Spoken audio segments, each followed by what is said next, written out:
दोस्तों, हम सबके घर में एक ऐसा कोना जरूर होता है जहां हमारे पूर्वजों की तस्वीरें लगी होती हैं। दादा दादी, माता पिता जो अब इस दुनिया में नहीं हैं, लेकिन हमारे जीवन का हिस्सा आज भी बने हुए हैं। हम रोज उन तस्वीरों पर माला चढ़ाते हैं, दीपक जलाते हैं और हाथ जोड़कर उनसे सुख शांति की प्रार्थना करते हैं। हमें लगता है कि वे हमें देख रहे हैं, हमें सुन रहे हैं और हमें आशीर्वाद दे रहे हैं। और यह बात पूरी तरह गलत भी नहीं है। पूर्वज हमें देखते हैं, वे हमारे जीवन से जुड़े रहते हैं, वे हमारे अच्छे बुरे समय के साक्षी होते हैं। लेकिन क्या आपने कभी यह सोचा है कि वही तस्वीर जिसे आप रोज प्रणाम करते हैं, अगर गलत जगह लगा दी जाए तो वही तस्वीर आपके पूरे परिवार के लिए विनाश का कारण बन सकती है? क्या आपने कभी यह सोचा है कि जिस तस्वीर से आप आशीर्वाद की उम्मीद करते हैं, वही तस्वीर आपके घर की सकारात्मक ऊर्जा को धीरे धीरे खत्म कर रही हो और आपको इसका एहसास तक न हो? आज का यह वीडियो केवल जानकारी नहीं है, यह एक चेतावनी है, यह एक सायरन है जो आपको समय रहते जगाने आया है। क्योंकि गरुड़ पुराण और वास्तुशास्त्र दोनों स्पष्ट रूप से कहते हैं कि मृत व्यक्ति की तस्वीर अगर गलत दिशा या गलत स्थान पर लगा दी जाए तो वह तस्वीर सिर्फ तस्वीर नहीं रहती, वह एक ऐसा ऊर्जा केंद्र बन जाती है जो आपके घर की तरक्की, धन, स्वास्थ्य, मानसिक शांति और वंश वृद्धि को धीरे धीरे निगलने लगता है। अक्सर लोग कहते हैं कि अचानक घर में सब कुछ बिगड़ने लगा, बिना किसी कारण के परेशानियां आने लगी। लेकिन वे यह नहीं समझ पाते कि समस्या की जड़ उनकी दीवार पर टंगी वही तस्वीर होती है। सबसे पहले हमें यह समझना होगा कि तस्वीर केवल कागज या रंगों का मिश्रण नहीं होती। तस्वीर एक यंत्र होती है, एक ऊर्जा का केंद्र होती है। जब हम किसी व्यक्ति की तस्वीर घर में लगाते हैं तो हम उसकी चेतना, उसकी स्मृति और उसकी सूक्ष्म ऊर्जा को अपने घर में आमंत्रित करते हैं। जब तक इंसान जीवित रहता है, उसकी ऊर्जा उसके शरीर में सीमित रहती है, लेकिन मृत्यु के बाद वही ऊर्जा ब्रह्मांड में स्वतंत्र रूप से विचरण करती है और तस्वीर उस ऊर्जा के लिए एक एंकर की तरह काम करती है, एक ऐसा सहारा बन जाती है जिससे वह ऊर्जा बार बार उसी स्थान पर खींच कर आती है। जब आप उस तस्वीर को देखते हैं, उसे याद करते हैं, भावुक होते हैं, तो आपके और उस आत्मा के बीच एक अदृश्य संबंध बन जाता है, जिसे शास्त्रों में सूक्ष्म बंधन कहा गया है। अब समस्या यह है कि जीवन की ऊर्जा और मृत्यु की ऊर्जा एक दूसरे के बिल्कुल विपरीत होती हैं। जीवन की ऊर्जा को प्रकाश, हवा, गति और उत्साह चाहिए, जबकि मृत्यु की ऊर्जा भारी, ठंडी, स्थिर और मौन होती है। अगर आप उस भारी ऊर्जा को घर के उस स्थान पर रख देते हैं जहां से जीवन की ऊर्जा प्रवेश करती है, तो टकराव निश्चित है और इस टकराव में हमेशा नुकसान जीवित लोगों का ही होता है।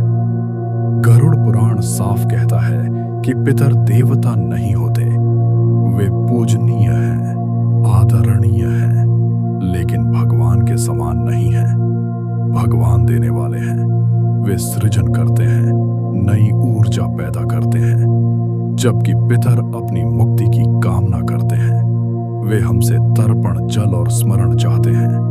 वे तभी आशीर्वाद देते हैं जब वे तृप्त होते हैं। अगर आप पितरों को भगवान के आसन पर बिठा देंगे तो घर का वास्तु पुरुष नाराज हो जाएगा, और जब वास्तु पुरुष नाराज होता है तो घर की नींव तक हिल जाती है। तभी बिना वजह झगड़े होने लगते हैं, मानसिक अशांति बढ़ जाती है और घर में अजीब सा भारीपन महसूस होने लगता है। सबसे बड़ी गलती जो लगभग हर दूसरे घर में होती है वह है घर के मंदिर में भगवान की मूर्तियों के साथ पूर्वजों की तस्वीर रखना। भावना अच्छी होती है, लेकिन आध्यात्मिक विज्ञान के अनुसार यह देव दोष कहलाता है। देवताओं का स्थान उत्तर और पूर्व होता है, जबकि पितरों का स्थान दक्षिण होता है। देवता प्रकाश हैं, पितर छाया हैं। जब आप प्रकाश और छाया को एक ही स्थान पर रख देते हैं तो आपकी पूजा दूषित हो जाती है। मंत्र भगवान तक नहीं पहुंचते और घर में धीरे धीरे क्लेश बढ़ने लगता है। जिस घर के मंदिर में पूर्वजों की तस्वीर होती है वहां अक्सर देखा गया है कि कोई न कोई सदस्य हमेशा बीमार रहता है। दवाइयां असर नहीं करती, छोटी समस्या बड़ी बन जाती है और घर की शांति समाप्त होने लगती है। इसलिए मंदिर में कभी भी किसी मृत व्यक्ति की तस्वीर नहीं रखनी चाहिए। अब बात करते हैं दिशाओं की। उत्तर दिशा धन की दिशा मानी जाती है और पूर्व दिशा स्वास्थ्य और मान सम्मान की दिशा है। अगर आप इन दिशाओं में पूर्वजों की तस्वीर लगाते हैं तो धन का रास्ता अवरुद्ध हो जाता है। पैसा आता जरूर है लेकिन टिकता नहीं, और अगर पूर्व दिशा में तस्वीर है तो घर के मुखिया का सम्मान खतरे में पड़ जाता है। बच्चों की पढ़ाई रुक जाती है, उनका आत्मविश्वास कमजोर होने लगता है। अब सवाल यह उठता है कि अगर घर में पहले से पूर्वजों की तस्वीर लगी हुई है तो क्या किया जाए? क्या उसे तुरंत हटा देना चाहिए या कोई उपाय है? गरुड़ पुराण और वास्तुशास्त्र दोनों इसका स्पष्ट उत्तर देते हैं। सबसे पहली बात यह समझना जरूरी है कि पूर्वजों का अपमान समाधान नहीं है। उनका सम्मान सही तरीके से करना ही वास्तविक उपाय है। अगर आपके घर में पूर्वजों की तस्वीर लगी हुई है तो सबसे पहले यह सुनिश्चित करें कि वह तस्वीर कभी भी घर के मंदिर में ना हो, क्योंकि मंदिर देवताओं का स्थान है और देवताओं तथा पितरों की ऊर्जा अलग अलग होती है। इसके बाद यह देखें कि तस्वीर किस दिशा में लगी है। वास्तु के अनुसार पूर्वजों की तस्वीर लगाने के लिए सबसे उपयुक्त दिशा दक्षिण मानी गई है, क्योंकि दक्षिण दिशा का संबंध यम और पितृलोक से माना जाता है। जब तस्वीर दक्षिण दिशा की दीवार पर सही ऊंचाई पर लगाई जाती है तो वह नकारात्मक प्रभाव नहीं डालती, बल्कि पितृ शांति में सहायक होती है। ध्यान रखें कि तस्वीर हमेशा साफ सुथरी हो। टूटी फूटी या धुंधली तस्वीर कभी भी घर में नहीं रखनी चाहिए, क्योंकि ऐसी तस्वीरें और अधिक अशांति पैदा करती हैं। तस्वीर में पूर्वजों का चेहरा शांत और सामान्य होना चाहिए। बहुत दुखी या क्रोधित भाव वाली तस्वीरें ऊर्जा असंतुलन पैदा करती हैं। एक और बहुत बड़ी गलती जो लोग करते हैं वह यह है कि वे जीवित और मृत व्यक्तियों की तस्वीरें एक साथ लगा देते हैं। वास्तु के अनुसार यह अत्यंत अशुभ माना जाता है, क्योंकि जीवित और मृत ऊर्जा का टकराव घर के सदस्यों के जीवन में रुकावटें पैदा करता है।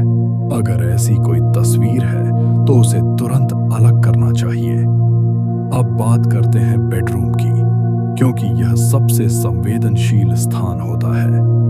बेडरूम विश्राम और दाम्पत्य जीवन का स्थान है। यहाँ किसी भी मृत व्यक्ति की तस्वीर नहीं होनी चाहिए, चाहे वह कितने ही प्रिय क्यों न हो। ऐसे मामलों में देखा गया है कि दंपति के बीच दूरियां बढ़ने लगती हैं, बार बार झगड़े होते हैं और मन में अजीब सी उदासी बनी रहती है। बच्चों के कमरे में भी कभी पूर्वजों की तस्वीर नहीं लगानी चाहिए, क्योंकि इससे बच्चों का मानसिक विकास प्रभावित होता है। उनका आत्मविश्वास कमजोर पड़ता है और वे बिना कारण डर या असुरक्षा महसूस करने लगते हैं। गरुड़ पुराण में यह भी बताया गया है कि पितरों की वास्तविक तृप्ति तस्वीर लगाने से नहीं, बल्कि श्राद्ध तर्पण और पिंडदान से होती है। साल में एक बार पितृपक्ष में विधि पूर्वक किया गया तर्पण पितरों को अधिक शांति देता है। बनिस्बत रोज तस्वीर के सामने हाथ जोड़ने के अगर पितर तृप्त होते हैं तो वही पितर बाधा नहीं बल्कि रक्षक बन जाते हैं। और जब पितर रक्षक बनते हैं तो घर में अचानक रुकी हुई तरक्की फिर से चलने लगती है। धन के मार्ग खुलते हैं, रोगों में कमी आती है और घर का वातावरण हल्का और सकारात्मक महसूस होने लगता है। इसलिए याद रखिए, समस्या तस्वीर में नहीं बल्कि उसके गलत स्थान और गलत विधि में है। अगर आप शास्त्रों के अनुसार सही दिशा, सही स्थान और सही भावना से पूर्वजों का स्मरण करते हैं तो वही पूर्वज आपके सबसे बड़े सहायक बन सकते हैं। लेकिन अगर अज्ञानता में उन्हें गलत स्थान दे दिया जाए तो वही श्रद्धा धीरे धीरे संकट में बदल जाती है। इसीलिए आज ही अपने घर की दीवारों को ध्यान से देखिए और यह तय कीजिए कि कहीं सम्मान के नाम पर आप अनजाने में अपने ही घर की ऊर्जा को नुकसान तो नहीं पहुंचा रहे।